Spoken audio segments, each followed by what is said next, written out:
L'info du jour, c'est donc cette offensive qui s'accélère de jour en jour dans la bande de Gaza. L'armée israélienne a encore progressé ce week-end au sol, avançant ses chars et instaurant des zones de confinement pour la population. Des ordres d'évacuation envoyés aux Gazaouis, désormais récurrents, tout comme les bombardements ces 10 derniers jours, encore plus intenses. L'État hébreu indiquait ce matin avoir frappé plus de 200 cibles ces dernières 48 heures.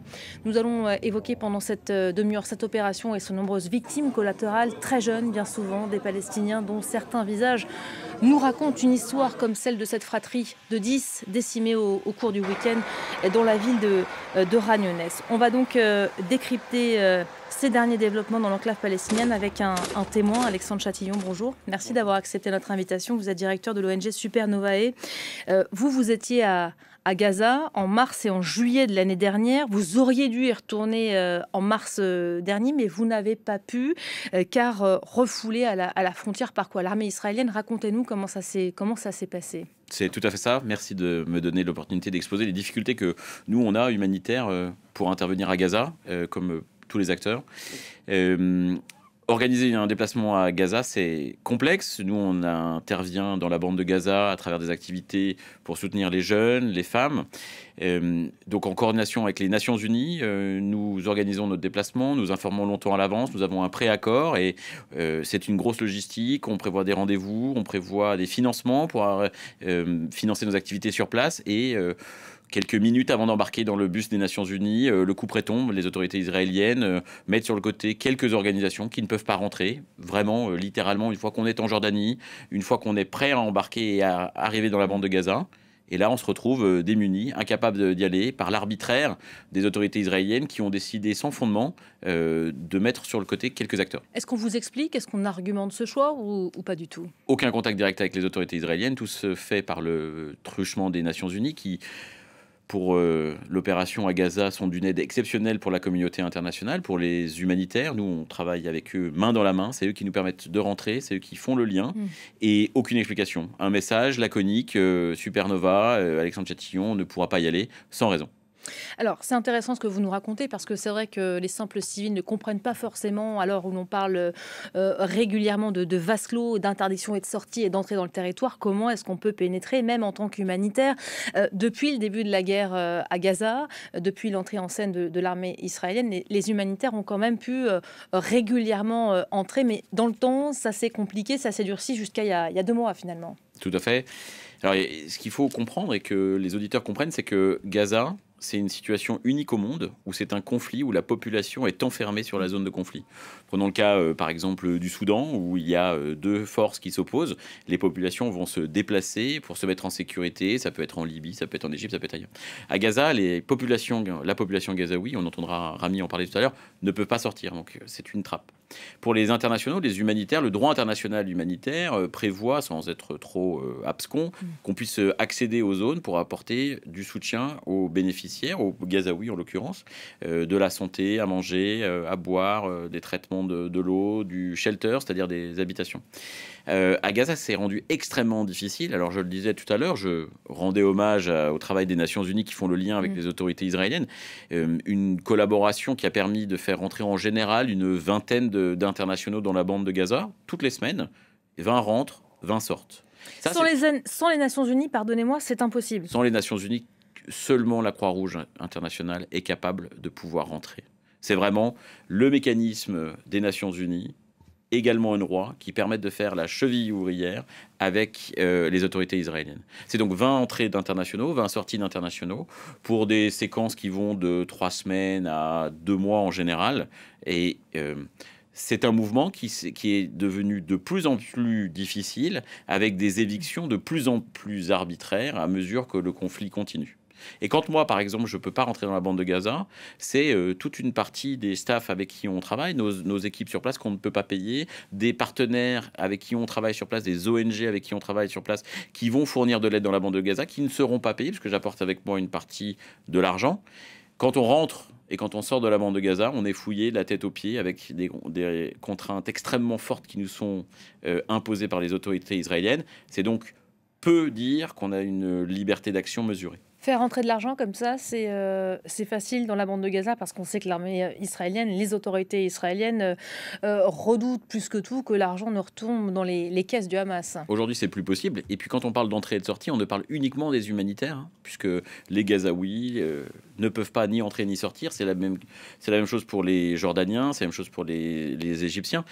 Pour donner un peu de contenu à comment ça se passe, nous, humanitaires, on arrive en Jordanie, on est pris en charge par un bus des Nations Unies, ce bus nous emmène jusqu'à la frontière israélienne, on passe un contrôle de sécurité, nos affaires sont ouvertes, sorties, on vérifie qu'on est bien dans les clous de ce qu'on doit emmener, c'est-à-dire un seul téléphone portable, c'est-à-dire un seul ordinateur portable, c'est-à-dire un montant en devise qui est limité à 1 500 €. Ça, c'est vraiment fouillé. Et ensuite, on est pris en bus, encadré par de la police israélienne depuis la frontière jordanienne jusqu'à Kerem Shalom, qui est le point d'entrée situé dans le sud de l'enclave gazaoui. Et nous sommes encadrés, nous n'avons même pas le droit de sortir pour nous arrêter, prendre un café, aller aux toilettes. Donc pendant 4 heures, on est dans un bus. On est emmené jusqu'au point d'entrée de Kerem Shalom. Et là, on entre dans la bande de Gaza. On est pris en charge par nos équipes et les équipes des Nations Unies. Merci de nous raconter tout ça parce que c'est vrai que ce sont des témoignages qui sont quand même assez rares à la télévision, les coulisses de ces va-et-vient des humanitaires. Une fois que vous êtes dans les territoires palestiniens, comment ça se passe? Vous êtes comme tout autre civil. Il y a évidemment le risque des frappes. Comment ça se passe? Alors, on est exactement comme les Gazaouis, situés à la même enseigne, c'est-à-dire à l'arbitraire des frappes. Donc on a, nous, internationaux, si je veux aller un peu dans le détail, la possibilité, et ce qu'on fait, de déconflicter nos emprises. Qu'est-ce que ça veut dire? C'est très technique, ça veut dire que la maison que nous on loue pour nos opérations, on utilise une plateforme internet mise à disposition par les Nations Unies pour indiquer où on habite et quels sont nos déplacements du quotidien. Votre géolocalisation, voilà. en somme. Nous sommes géolocalisés pour nos bureaux et nous sommes géolocalisés tous les jours dans ce qu'on fait. Cette géolocalisation, elle doit être validée par les autorités israéliennes. C'est-à-dire que si nous devons aller demain ou après-demain sur un site de distribution alimentaire ou de distribution d'eau, notre déplacement doit avoir fait l'objet d'un accord des autorités israéliennes, sans quoi les autorités israéliennes ne se sentent pas responsables en cas de frappe sur le convoi humanitaire. Donc sur notre convoi. On a déjà vu des internationaux visés. Tout à fait. Il n'y a plus aucune discrimination aujourd'hui dans la bande de Gaza, dans le traitement qui est fait des internationaux, des humanitaires évidemment, et des Gazaouis. Alors, on parle des internationaux, on va peut-être parler des nationaux, des locaux. Je crois que vous employez 150 locaux. On va en parler dans quelques instants, mais j'aimerais qu'on revienne à cette guerre, les humanitaires qui sont évidemment des cibles de cette guerre. On va regarder tout de suite ces dernières images. Le CICR qui a perdu 2 de ses collaborateurs assez brutalement ce week-end. Explication avec Sophie Samaï. La douleur dans le regard, les proches des collaborateurs de la Croix-Rouge leur disent un dernier adieu. Tous 2 ont été tués chez eux par une frappe israélienne sur Khan Younes ce samedi. Ils ont été directement pris pour cible pendant leur temps libre. Ils travaillaient 16 heures par jour et n'hésitaient pas à venir en aide aux autres. Tout le monde savait qu'ils travaillaient pour la Croix-Rouge. Pourquoi ont-ils été assassinés? Qu'ont-ils fait? Dans un communiqué, le Comité international de la Croix-Rouge réitère son appel urgent à un cessez-le-feu et au respect de la protection des civils, du personnel médical, humanitaire et de la protection civile. Le directeur des opérations de la défense civile a également été tué dans un bombardement. La mort ne nous empêche pas de poursuivre notre travail. Le directeur des opérations de la défense civile, Ashraf Abounar, est tombé en martyr. Il était notre directeur et nous travaillons en étroite collaboration avec lui. La situation humanitaire dans la bande de Gaza reste très fragile. Le volume d'aide autorisé à rentrer dans l'enclave est largement insuffisant. Selon la directrice du Programme alimentaire mondial, 100 camions entrent par jour depuis qu'Israël a assoupli la semaine dernière un blocus total de 2 mois et demi. Cindy McCain dément par ailleurs les accusations d'Israël selon lesquelles le Hamas aurait volé de la nourriture dans ses camions. Ces gens sont désespérés et ils voient un camion du Programme alimentaire mondial arriver et ils se précipitent vers lui. Cela n'a rien à voir avec le Hamas, ni le crime organisé, ni rien d'autre. C'est simplement que ces personnes sont mortes de faim. Le Programme alimentaire mondial appelle à une pression diplomatique internationale pour augmenter l'aide afin d'éviter une nouvelle famine. Quand on est humanitaire aujourd'hui dans la bande de Gaza, on se sent une cible, on se sent plus vulnérable? Alors, c'est de loin le territoire le plus dangereux dans lequel moi j'ai eu la force d'opérer. On se sent forcément... Vous œuvrez dans d'autres zones tout aussi sensibles, hein. Alors, nous œuvrons en Libye, au Yémen, au Soudan. Donc, c'est des zones où c'est effectivement des zones de conflit armé. Parfois, nous sommes vraiment à proximité des lignes de front. Mais vraiment, Gaza, c'est l'endroit le plus dangereux du monde. Pour donner un exemple, en mars et en juillet dernier, sur le toit de notre résidence, on entend, on voit passer, alors on ne les voit pas réellement parce que ça va trop vite, mais on voit passer les missiles israéliens qui vont taper à quelques dizaines, parfois peut-être centaines de mètres de là où on habite. Donc on est réveillé la nuit par les cloisons qui bougent parce que les missiles israéliens passent au-dessus de notre tête. Il y a souvent un élément qui revient très perturbant quand on est à Gaza, c'est le bruit de la guerre. Le bruit de la guerre, ce sont ces drones gazaouis israéliens qui tournent au-dessus de la bande de Gaza, qui en font un bruit continuel. Et quand on dort la nuit, ce sont des drones de reconnaissance, qui sont parfois des drones même militaires et qui vont donc taper. Et donc la nuit, quand on dort, on entend ces drones qui vont parfois être en stagnation au-dessus des maisons ou du quartier dans lequel on est, et on ne sait pas si c'est pour nous ou si c'est pour les gens d'à côté. Donc cette crainte perpétuelle de la guerre, elle est pour tout le monde, gazaoui, non gazaoui. Et c'est de loin le territoire le plus dangereux pour opérer, pour la communauté internationale. Je pense qu'il faut... C'est difficile de se rendre compte de ce que c'est. On disait en off pendant le reportage, c'est extrêmement complexe. Et même pour vous qui vous êtes rendu là-bas il y a un an, en fait, de se rendre compte de ce qui se passe, parce que la situation, elle évolue très vite, encore plus peut-être ces dernières semaines. Et puis les images qui nous parviennent sont des images de locaux, d'une zone en particulier, mais de se rendre compte à l'échelle du territoire palestinien, c'est extrêmement complexe, hein. C'est impossible pour le commun des mortels de se rendre compte de l'ampleur de la déflagration de ce conflit. Alors moi, je donnerai deux éléments. C'est de regarder une carte de Gaza avant et maintenant. La première fois que je suis allé à Gaza, c'était il y a un peu plus d'un an. C'était à Rafah, dans le sud de la bande de Gaza. Où on avait demandé aux populations de se réfugier, de descendre vers le sud. De la maison où j'étais, je voyais le mur qui séparait l'Égypte de la bande de Gaza. Donc j'étais à 150 mètres à vol d'oiseau de l'Égypte. Aujourd'hui, ce quartier où j'étais, la ville où j'étais, Rafah, est totalement rasée. C'est totalement rasé. Donc, imaginons que le quartier où on habitait il y a un an n'existe plus. Ça, c'est un premier élément. Puis le deuxième élément, dans une situation où ça se dégrade chaque jour plus, c'est le nombre de camions d'aide et de nourriture qui rentrent dans la bande de Gaza. Aujourd'hui, il y a un peu moins de 100 camions qui rentrent. Ça, c'est depuis quelques jours seulement. Voilà, depuis quelques jours. Mais ça faisait 2 mois où il y avait eu 0 camion. Il y a un an, il y avait en moyenne entre 50 et 75 camions d'aide qui rentraient par jour. Là, depuis les 2 derniers mois, il y a un total de 500 camions qui sont rentrés. Pour nourrir une population qui est un peu inférieure maintenant à 2 millions de personnes, c'est une goutte d'eau. Donc les images qu'on vient de voir de gens qui vont se ruer sur les camions d'aide alimentaire, c'est pas parce que les gens sont pas civilisés, c'est pas parce que les Gazaouis ont envie de prendre des choses gratuitement, c'est parce que la faim tiraille les estomacs, parce que quand on est parent... C'est plus que la faim, c'est la famine aujourd'hui. La famine, exactement. Et moi, je suis papa, je me dis, j'ai 3 enfants, je ferai tout ce que je peux pour nourrir mes enfants, et aujourd'hui, c'est la situation auquel sont confrontés les Gazaouis lambda qui n'ont aucune... part au conflit et qui ne soutiennent pas le Hamas. Des familles évidemment touchées par la famine, ça rythme le quotidien, hein. Trouver de quoi nourrir ses enfants aujourd'hui, ça serait dû à ça, hein, finalement. L'enjeu du quotidien, c'est la survie. C'était déjà le cas il y a un an. Et quand j'y étais, je ne pensais pas qu'on pouvait aller plus loin dans le chemin de l'horreur. Et aujourd'hui, l'offensive israélienne, l'intensité de l'offensive israélienne, le fait que l'aide humanitaire ne puisse plus rentrer, on est à un degré encore ultérieur. On est vraiment dans une culpabilité globale de la communauté humaine sur ce qui se passe sur 2 millions de personnes. Nous sommes témoins. Nous, on essaye d'être acteurs chez Supernova et chez les autres acteurs de l'aide humanitaire, mais tout nous empêche de faire notre mission, que ce soit les autorités israéliennes, que ce soit les financements qui soient peu disponibles. Il y a une sorte de défaut d'humanité dans le traitement de cette crise. On va entendre Ami tout à l'heure.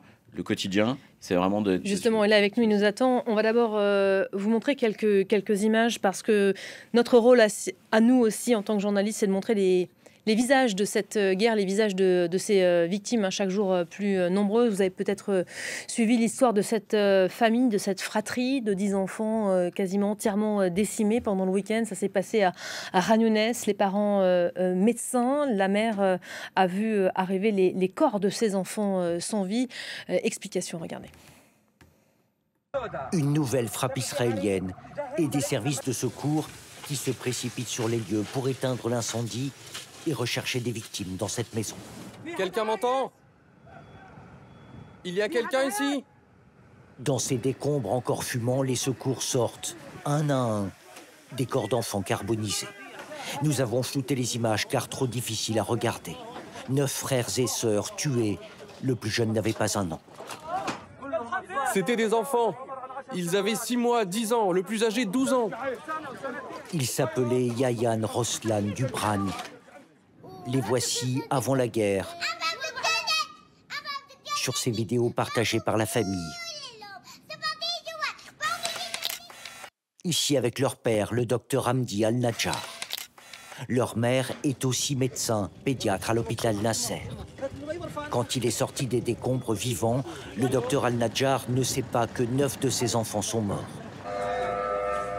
Emmené à l'hôpital, celui qui sauvait des vies devient victime de cette guerre. Il est dans un état critique, tout comme son fils, Adam, 11 ans, le seul survivant de la fratrie.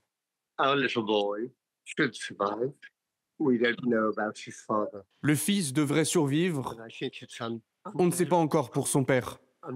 C'est une cruauté incroyable pour la mère qui est pédiatre ici et qui a passé sa vie à s'occuper d'enfants et qui pourrait perdre toute sa famille. Sur ce bombardement de la maison de la famille Al-Najjar, l'armée israélienne répond.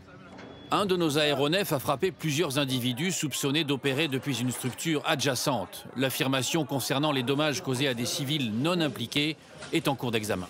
En plus d'1 an et demi de guerre, des milliers de victimes civiles, dont des enfants. Aujourd'hui, les opérations militaires israéliennes s'intensifient.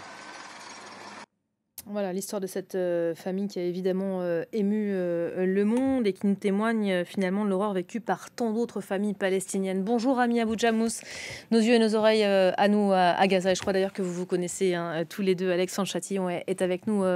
Rami, vous avez pris pour habitude, Rami, de commencer l'intégralité de vos témoignages et de vos messages par ces mots. Je suis toujours en vie, vous êtes toujours vivant. Est-ce qu'il y a encore de la place pour de l'espoir après tout ce qu'on vient de dire et tout ce qu'on vient de montrer là? Depuis 48, on vit avec l'espoir. C'est pas depuis le 7 octobre. Donc on essaye tout le temps d'avoir cet espoir-là parce que sans espoir, on peut pas vivre. Malgré les massacres, malgré tout ce qu'on est en train de vivre en tant que génocide, boucherie, moi j'appelle ça de l'israélerie parce que ça s'arrête pas, c'est jamais vu qu'à Gaza. Et là, ce matin, pareil, vous avez parlé de la famille Najjar où il y a 9 enfants qui ont été décimés, malheureusement, brûlés vives. Mais pareil, aujourd'hui, il y avait une attaque sur une école qui a été déplacée.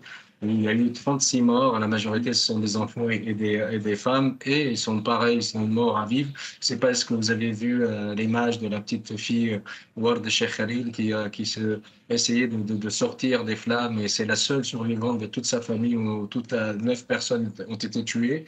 Et c'est toutes les nuits, tous les jours, le même image entre massacre, entre boucherie, entre ces nouvelles armes qu'on est en train d'utiliser avec une incendie partout pour brûler les gens vivants, avec la famine qu'on est en train de vivre, même s'il y a des aides humanitaires qui passent, on parle de 50 camions par jour, et là on est à 150 camions, qui n'est rien du tout, c'est juste une goutte dans un océan, mais malheureusement ça devient notre quotidien. Mais malgré tout ça, on a toujours l'espoir. On a l'espoir que tout ça, ça va s'arrêter parce qu'on croit que la justice régnera un jour et on croit aussi que l'humanité régnera un jour et que tout ça, ça va s'arrêter. Rami, l'armée israélienne fait état de plus de 200 frappes en 48 heures. On a du mal évidemment à se rendre compte de ce que ça représente. C'est quotidien, c'est permanent. Vous sentez cette intensification des frappes et de l'opération israélienne en ce moment ? Oui, bien sûr, ça devient notre quotidien. Entendre Alex, il a parlé des drones, on entend le son de la guerre, mais aussi on vit la guerre. On entend la guerre, on sent la guerre et on vit la guerre. On sent malheureusement les bombardements, la fumée partout, l'incendie, on entend les bombardements, on sent le tremblement de terre à chaque fois qu'il y a un bombardement et surtout on entend les ambulances, les gyrophares et les sirènes qui à chaque fois sont en train de sonner parce qu'on a toujours un bombardement, toutes les minutes un bombardement. Là, avant d'intervenir, il y a juste même pas une demi-heure, ça a bombardé juste à côté de chez nous dans un rond-point qui s'appelle rond-point Sabatage. L'armée d'occupation, ils ont visé un véhicule de la municipalité de Gaza, c'est un véhicule pour tout ce qui est égout.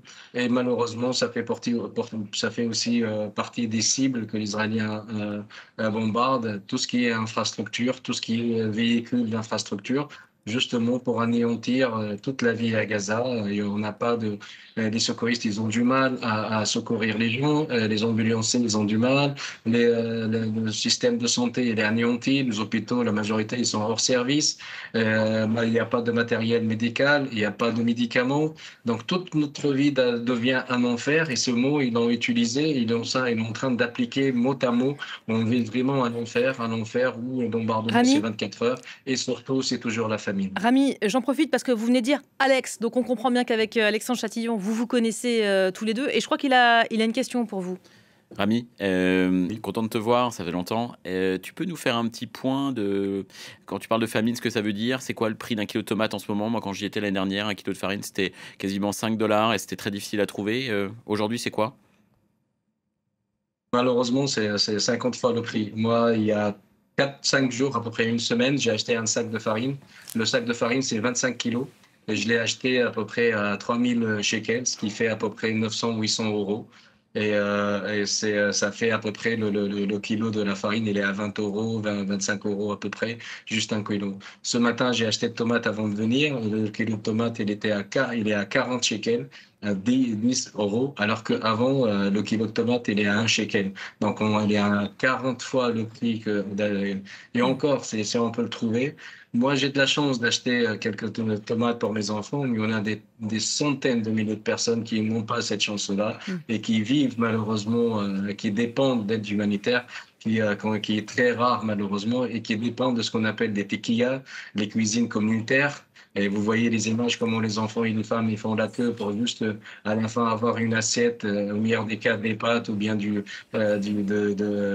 lentilles. Et si cette tequilla ne marche plus, ces gens-là, ils ne mangent pas. Moi, personnellement, je me considère parmi les chanceux, on a juste un seul plat par jour. On fait juste un seul plat par jour. Le matin, on fait un petit déj pour Walid et pour les enfants de Sabah. Et sinon, c'est à la fin de la journée, quand je rentre, c'est le plat principal. Et c'est là où on est tous autour de la table. Et encore, on est chanceux d'avoir ce plat-là à la fin de la journée. Merci. Il y a des milliers de personnes qui n'ont pas cette chance-là. Merci beaucoup Rami, merci d'avoir été à nos côtés. On vous dit évidemment à très vite parce que dès qu'on évoque la situation dans Gaza, on aime bien vous entendre nous témoigner de la réalité. Je rappelle que les journalistes, la presse internationale n'a toujours pas accès et c'est une demande récurrente. On le fait quasiment chaque semaine. Un dernier mot, peut-être, Rami nous parlait de l'inflation, ça c'est la réalité. Il a la modestie de dire que lui, il peut encore nourrir sa famille, lui qui est aussi une cible en tant que journaliste. On a parlé des humanitaires, les journalistes aussi. Comment ceux qui nous regardent et ceux qui ont envie d'aider peuvent aider par le biais d'ONG, par exemple ? Alors, il faut donner aux ONG qui interviennent dans la bande de Gaza. Il faut donner à Supernova. Nous, on aide... Les enfants, on scolarise 1000 enfants par jour. On apporte du soutien psychologique dans la bande de Gaza pour des raisons évidentes qu'on vient de voir dans votre reportage, des raisons de lourdeur. On intervient sur ces questions-là pour éviter également que dans les années à venir, il y ait de nouveau un cercle vicieux, un cycle vicieux qui se met en place avec des enfants, des petits-enfants aujourd'hui gazaouis en jeune âge qui soient dans une dynamique belliqueuse. Et donc on veut aider les jeunes aujourd'hui à Gaza, alléger leur souffrance pour permettre de créer de futurs Palestiniens qui ont envie de la paix et pas de la guerre. Et donc il faut donner à Supernova. Vous pouvez aller sur notre site internet www.super-nova.org et donner. Et vous pouvez donner aux autres associations, aux causes qui vous sont cœur, que ce soit Solidarité Internationale qui travaille sur l'eau, que ce soit Action contre la faim. Voilà, donner, c'est défiscaliser en France et c'est surtout nécessaire puisque les pouvoirs publics mettent de moins en moins d'argent. Merci beaucoup Alexandre Chatillon d'être passé par le plateau de France 24. Merci pour ce précieux témoignage. L'info du jour.